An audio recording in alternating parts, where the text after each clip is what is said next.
हरे कृष्णा। जगत गुरु शील प्रभुपाद जी की जय। शील प्रभुपाद जी के 125वें व्यास उत्सव पर गुरु गौरांग की प्रसन्नता हेतु भावांजलि समर्पयामि प्रस्तुत कर रहे हैं शील प्रभुपाद जी की कृष्णमय जीवन यात्रा। पिछले भाग में हम चर्चा कर रहे थे अभय के वृंदावन में निवास करने की व वहाँ से नियमित दिल्ली जाने की व बैक टू गॉडहेड पत्रिका के छपने में आने वाली कठिनाइयों की। अब आगे। एक रात्रि अभय ने चमत्कारी सपना देखा। वही सपना उन्होंने अपने गृहस्थ जीवन में अनेक बार पहले देखा था। शील भक्ति सिद्धांत सरस्वती ठाकुर महाराज आकर खड़े हो गए, ठीक वैसे ही जैसे अभय उन्हें जानते थे। ऊंचे विद्वान सन्यासी आध्यात्मिक जगत से कृष्ण के निजी पार्षदों में से सीधे आते हुए उन्होंने अभय को पुकारा और संकेत किया कि वह उनके पीछे हो लें। उन्होंने बारंबार पुकारा और इशारा किया। वे अभय को संन्यास ग्रहण करने के लिए कह रहे थे। उन्होंने पुकारा, आओ संन्यास ग्रहण करो। अभय आश्चर्यचकित होकर जग पड़े। उन्होंने इस आदेश को शील भक्ति सिद्धांत सरस्वती द्वारा कोलकाता में उनकी पहली भेंट के समय दिए गए मूल आदेश का अन्य रूप माना। वही आदेश जिसे बाद में उन्होंने एक पत्र द्वारा दोहराया था, अंग्रेजी प्रचारक बनकर पूरे पाश्चात्य जगत में कृष्ण भावनामृत का प्रसार करो। संन्यास इसी उद्देश्य की पूर्ति के लिए था, अन्यथा उनके आध्यात्मिक गुरु इसे ग्रहण करने के लिए क्यों कहते। अभय ने गंभीरतापूर्वक विचार किया। संन्यास ग्रहण करके एक वैष्णव अन्य सारे कार्य त्याग कर अपने तन मन तथा वाणी को पूर्णतया भगवान की सेवा में अर्पित कर देता है। यह सब तो अभय पहले से ही कर रहे थे, किंतु उन्होंने महसूस किया कि यदि संन्यास ग्रहण कर लें तो वे अपनी स्थिति सुदृढ़ कर सकेंगे और उस महान कार्य के लिए जो अभी आगे पड़ा था, इससे भी अधिक प्रेरणा प्राप्त कर सकेंगे। वैदिक आदर्श तथा पूर्ववर्ती आचार्यों द्वारा प्रस्तुत उदाहरण यह था कि यदि कोई प्रचार तथा उपदेश का आंदोलन चलाना चाहता है तो उसे संन्यास ग्रहण करना चाहिए। पहले तो अभय ने प्रतिरोध किया था, लेकिन अब वे पुनर्विचार कर रहे थे। वे अपने गुरु भाई केशव महाराज के पास मथुरा गए, जिन्होंने बल देकर कहा कि अभय शीघ्र ही संन्यास ग्रहण कर लें। वृंदावन में औपचारिक संन्यास समारोह के पश्चात अभय का नाम अभय चरणारविंद भक्ति वेदांत स्वामी पड़ गया, लेकिन उनकी मूलभूत समस्याएं ज्यों की त्यों बनी रहीं। वे कृष्ण भावनामृत का उपदेश करना चाहते थे, लेकिन बहुत थोड़े से लोग सुनने को राजी थे। उनके सन्यासी बनने से इन बातों पर कोई परिवर्तन नहीं आया था, किंतु एक परिवर्तन तो आया ही। भक्ति वेदांत स्वामी ने पुस्तकें लिखने का निर्णय लिया। सर्वाधिक महत्वपूर्ण तथा प्रामाणिक वैष्णव शास्त्र होने के कारण भक्ति वेदांत स्वामी ने श्रीमद् भागवत पर विचार किया। इस ग्रंथ का अंग्रेजी अनुवाद तथा इसकी टीका हो तो शायद यह किसी समय समग्र विश्व का हृदय परिवर्तन कर दे, और यदि भक्ति वेदांत स्वामी कुछ ही पुस्तकें प्रकाशित कर सकें तो उनके प्रचार कार्य में वृद्धि होगी। तब वे विश्वासपूर्वक विदेश जा सकते हैं और वहां वे खाली हाथ नहीं दिखेंगे। भक्ति वेदांत स्वामी इस नवीन उद्देश्य से दिल्ली वापस आ गए। चांदनी चौक पुरानी दिल्ली उस समय कागज तथा छपाई का मुख्य केंद्र था। अतएव भक्ति वेदांत स्वामी ने सोचा कि यह अच्छा होगा कि वे अपनी पुस्तकों के प्रकाशन के विषय में नियमित बातचीत करने के लिए वहीं रहें। एक पुराने मुद्रण संपर्क से वे एक मंदिर के मालिक से मिले, जिसने उन्हें चांदनी चौक के निकट अपने राधा कृष्ण मंदिर में रहने के लिए एक कमरा मुफ्त में दे दिया। यह मोहल्ला छिप्पीवाड़ा कहलाता था, जो अत्यंत सघन था और उसमें हिंदू मुसलमानों की मिलीजुली आबादी थी। अब भक्ति वेदांत स्वामी वृंदावन या दिल्ली में कहीं भी काम कर सकते थे। नए उत्साह के साथ उन्होंने कुछ अनुदान प्राप्त किया और बैक टू गॉडहेड पुनः छापने लगे। साथ ही श्रीमद् भागवत का अनुवाद तथा टीका लिखना भी उन्होंने आरंभ कर दिया।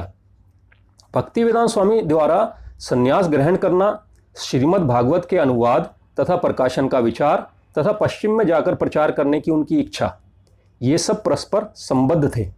उपदेश कार्य के लिए उनके पास पुस्तकें होनी ही चाहिए, और विशेषकर यदि उन्हें पश्चिम जाना होगा। यद्यपि पश्चिम में लाखों पुस्तकें हैं, किंतु इसके समान एक भी पुस्तक नहीं है जो मनुष्यों के जीवन के आध्यात्मिक शून्य को भर सके। भक्ति वेदांत स्वामी श्रीमद् भागवत के रचयिता श्रील व्यासदेव के प्रति परम आदर व्यक्त करते हुए श्रीमद् भागवत को यथारूप प्रस्तुत कर रहे थे, और यही भक्ति वेदांत स्वामी का मौलिक गुण था।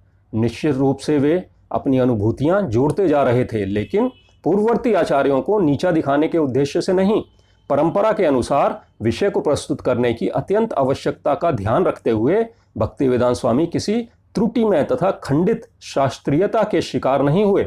वे जानते थे कि गुरु परंपरा का पालन किए बिना भागवत के तात्पर्यों का कोई मूल्य नहीं होगा। वे छिपीवाड़ा मंदिर के अपने कमरे में दिन रात छत पर तार से लटकते धीमे बल्ब के नीचे अपनी चौकी पर टंकन कार्य करते रहते। वे फर्श पर एक पतली चटाई पर बैठते और टाइपराइटर को अपने समक्ष एक संदूक के ऊपर रख लेते।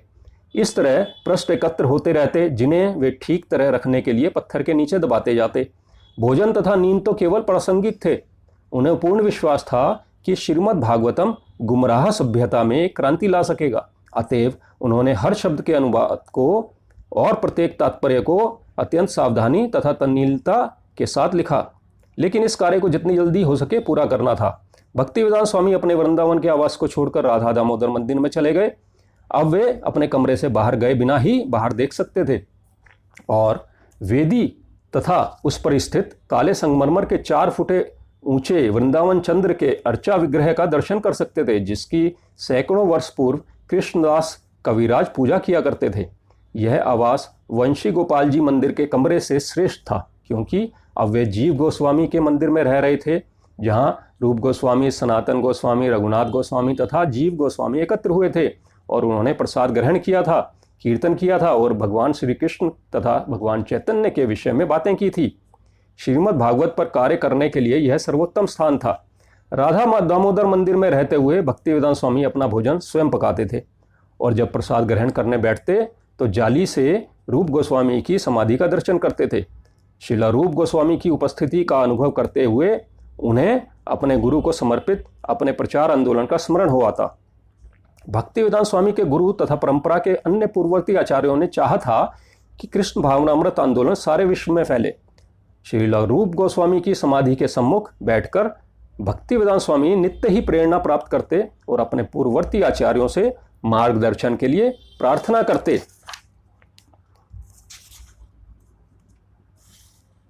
लेखन कार्य तो केवल आधी मंजिल थी, अन्य आधी तो प्रकाशन थी।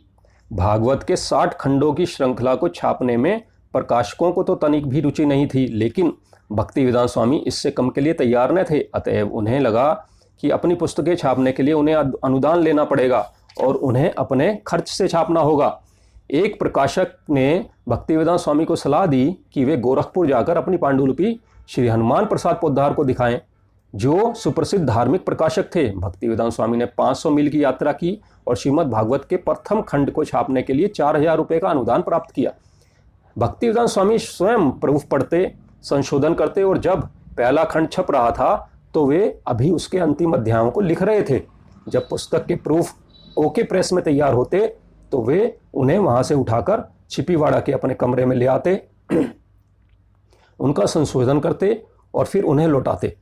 1962 में वे अपने कमरे से मुद्रक के यहाँ और वहाँ से अपने कमरे तक नित्य आते जाते रहे। जब छपाई पूरी हो जाती तो भक्तिवेदांत स्वामी अपनी पुस्तकें बेचने के लिए उसी तरह बाहर जाते थे जिस तरह वे बैक टू गॉडहेड पत्रिका के लिए करते थे। उन्हें शीघ्र ही अपनी पुस्तक पर श्री हनुमान प्रसाद पोद्दार तथा प्रसिद्ध हिंदू दार्शनिक डॉक्टर राधाकृष्णन से अनुकूल समीक्षाएं प्राप्त हो गईं। प्रतिष्ठित पत्रिका अडियार लाइब्रेरी बुलेटिन ने पूरी समीक्षा छापी, जिसमें विषय पर संपादक के विशद तथा गंभीर अध्ययन का उल्लेख था। उनके विद्वान गुरु भाइयों ने भी प्रशंसा युक्त समीक्षाएं लिखी। उन्होंने अमेरिकी दूतावास से लाइब्रेरी ऑफ कांग्रेस के माध्यम से अमेरिका में वितरित किए जाने के लिए 18 प्रतियों का ऑर्डर भी प्राप्त कर लिया। पहले तो संस्थाओं में पुस्तक की बिक्री तेजी से हुई, लेकिन बाद में मंद पड़ गई। भक्तिवेदांत स्वामी एकमात्र एजेंट के रूप में केवल कुछ प्रतियां बेचने के पीछे प्रतिदिन घंटों समय लगाया करते।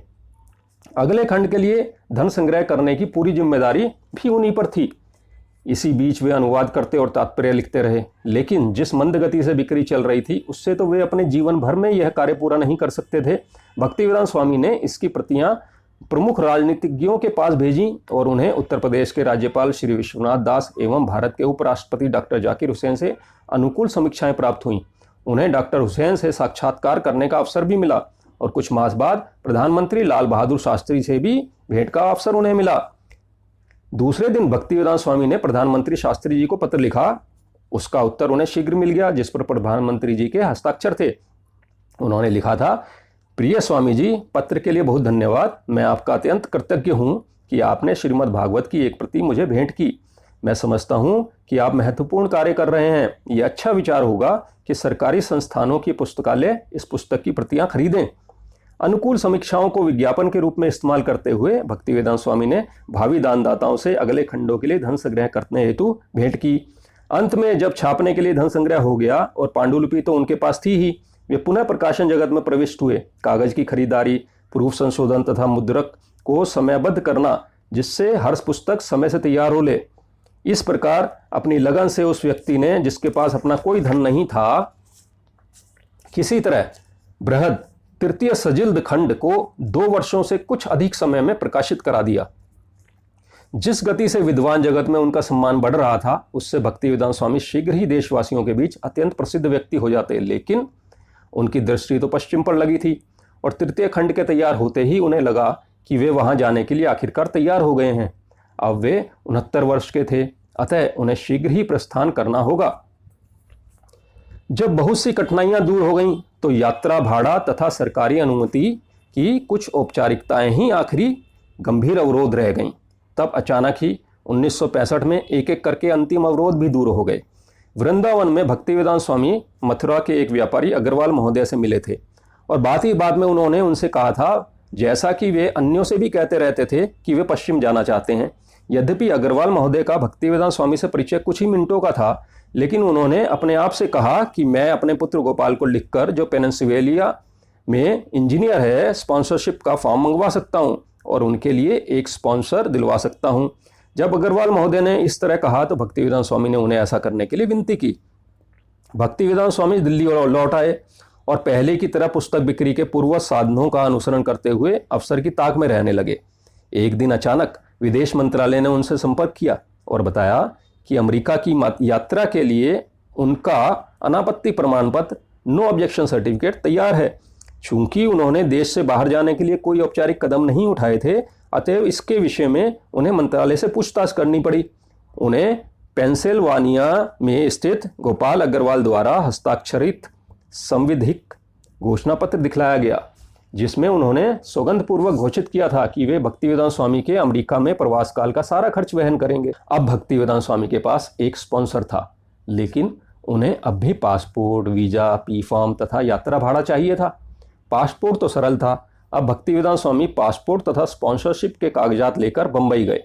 पुस्तकें बेचने अथवा छपाई के लिए पैसा इकट्ठा करने नहीं, अपितु अमेरिका जाने के लिए या सहायता की खोज करने वे सिंधिया स्टीमशिप लाइन की अध्यक्षा सुमति मुरारजी के पास गए, जिन्होंने श्रीमद् भागवत का द्वितीय खंड छापने के लिए प्रचुर राशि दान में दी थी। उन्होंने अपना जमानती पत्र उनके सचिव चौकसी को दिखलाया। वह अत्यंत प्रभावित हुए और उनकी ओर से श्रीमती सुमति मुरारजी के पास चले गए। श्री चौकसी ने उनसे कहा, वृंदावन वाले स्वामी जी फिर आए हैं। उन्होंने आपके अनुदान से अपनी पुस्तक छापी है, उनके पास एक जामीन है और वे अमेरिका जाना चाहते हैं। वे चाहते हैं कि आप उन्हें सिंधिया जहाज से भेज दें। श्रीमती मुरारजी ने यह कहकर नय कर दिया कि स्वामी जी संयुक्त राष्ट्र जाने के लिए और वहां कुछ कर पाने के लिए अत्यंत वृद्ध हैं। वे चाह रही थी कि स्वामी जी भारत में रहकर श्रीमद् भागवत पूरा करें। उनका तर्क था, अमेरिका जाने की क्या आवश्यकता है, यहीं रहकर कार्य पूरा करें। श्री चौकसी की निष्प्रभावात्मकता से क्षुब्ध होकर स्वामी जी ने स्वयं भेंट करने की बात कही। भेंट करने की मंजूरी मिल गई और भूरे केश वाले किंतु दृढ़ संकल्प वाले भक्तिवेदांत स्वामी ने जोरदार आग्रह किया, कृपया मुझे एक टिकट की स्वीकृति दें। सुमति मुरारजी जी को चिंता हुई, स्वामी जी आप इतने वृद्ध हैं, आप यह जिम्मेदारी ले रहे हैं, क्या आप इसे उचित समझते हैं? क्या आप जानते हैं कि मेरे सचिव क्या बोलते हैं? वे कहते हैं कि स्वामी जी वहां मर जाएंगे।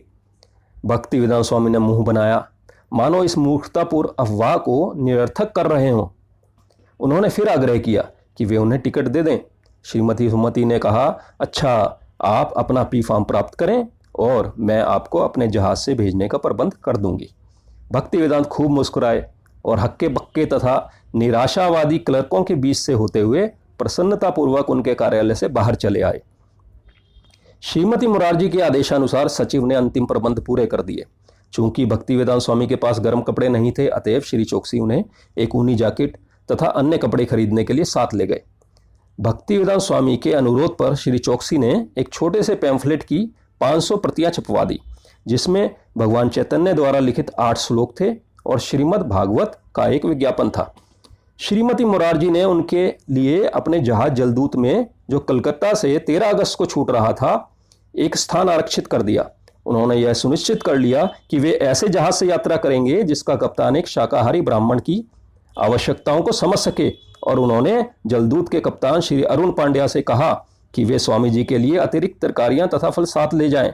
श्री चौकसी ने स्वामी जी के साथ अंतिम 2 दिन बंबई में प्रेस से पैम्फलेट लेने, कपड़े खरीदने तथा कोलकाता की गाड़ी पकड़वाने के लिए स्टेशन तक ले जाने में बिताए। भक्तिवेदांत स्वामी जलदूत के प्रस्थान के कुछ दिन पूर्व ही कलकत्ता आ गए। यद्यपि वे कलकत्ता में अपने जीवन का अधिकांश समय बिता चुके थे, लेकिन इस समय उनके ठहरने के लिए कोई स्थान न था। यह ऐसा था जैसा कि उन्होंने अपने वृंदावन भजन में भी लिखा था, है मेरे स्त्री पुत्र पुत्री नाती सभी, किंतु धन नहीं, अतः है सारा वैभव विश्वल। यद्यपि इसी शहर में बचपन में उनका सुविधा से लालन पालन हुआ था, किंतु वे दिन सदा के लिए बीत चुके थे। वे किसी अल्प परिचित के यहाँ रुके और प्रस्थान के एक दिन पूर्व श्री भक्तिसिद्धांत सरस्वती की समाधि के दर्शन करने के लिए निकट ही स्थित मायापुर गए। फिर वे कोलकाता लौट आए और अब वे जाने के लिए तैयार थे। उनके पास एक सूटकेस, एक छाता तथा कुछ सूखा धान्य था। उन्हें ज्ञात नहीं था कि अमेरिका में खाने को क्या मिलेगा। संभवतः वहां सिर्फ मांस ही होगा। यदि ऐसा ही होगा तो वे उबले आलू तथा साथ में रखा धान खाकर रहने को तैयार थे। उनके पास मुख्य सामान, पुस्तकों से भरे कई बक्से थे। सिंधिया कार्गो द्वारा वे अलग से संभाले जा रहे थे। 3 खंडों में 200 सेट थे। मात्र पुस्तकों का विचार उनमें आत्मविश्वास ला देता था। 13 अगस्त का दिन था। भगवान श्री कृष्ण के आविर्भाव दिवस जन्माष्टमी से कुछ दिन पूर्व। पिछले कुछ वर्षों से वे जन्माष्टमी के दिन वृंदावन में रहते आए थे। अनेक वृंदावनवासी वहां से कहीं नहीं जाते। वे वृद्ध थे और वृंदावन में संतुष्ट थे। भक्तिवेदांत स्वामी भी चिंतित थे कि कहीं वे वृंदावन से दूर जाकर शरीर न छोड़ दें। इसीलिए सारे वैष्णव साधुओं तथा विधवाओं ने वृंदावन न छोड़ने का व्रत ले रखा था। यहाँ तक कि वे मथुरा भी नहीं जाते, क्योंकि वृंदावन में वरना जीवन की सिद्धि है। और हिंदू परंपरा यह थी कि सन्यासी समुद्र पार न करे और मलेच्छों के देश में न जाए। लेकिन इन सबसे ऊपर भक्ति सिद्धांत सरस्वती की इच्छा थी, और उनकी इच्छा भगवान कृष्ण की इच्छा से अभिन्न थी। और भगवान चैतन्य महाप्रभु ने वह भविष्यवाणी की थी कि हरे कृष्ण कीर्तन विश्व के हर गांव तथा नगर में पहुंचेगा। उन्होंने कलकत्ता बंदरगाह के लिए एक टैक्सी की और अपने साथ अपना सामान, एक छाता तथा श्री चैतन्य चरितमृत की बंगला प्रति ली, जिसे वे यात्रा करते समय पढ़ना चाहते थे। वे किसी तरह जहाज में भोजन पका लेंगे, अन्यथा भूखों रहेंगे। जो भी भगवान कृष्ण चाहेंगे। उन्होंने अपनी जरूरी वस्तुओं की पड़ताल की। यात्री ticket, passport, visa, P form तथा स्पॉन्सर का पता। अंततः यह सब हो रहा था। जैसा कि प्रभुपाद बाद में संस्मरण सुनाया करते, मैं बड़ी मुश्किल से देश से बाहर निकला। किसी तरह कृष्ण की कृपा से मैं बाहर जा सका, ताकि मैं कृष्ण भावनामृत आंदोलन को विश्व भर में फैला सकूं। अन्यथा भारत में रहकर यह असंभव था।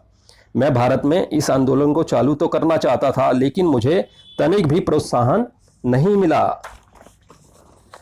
अगले भाग में हम चर्चा करेंगे श्री भक्तिवेदांत स्वामी के भारत से अमेरिका की आध्यात्मिक यात्रा की।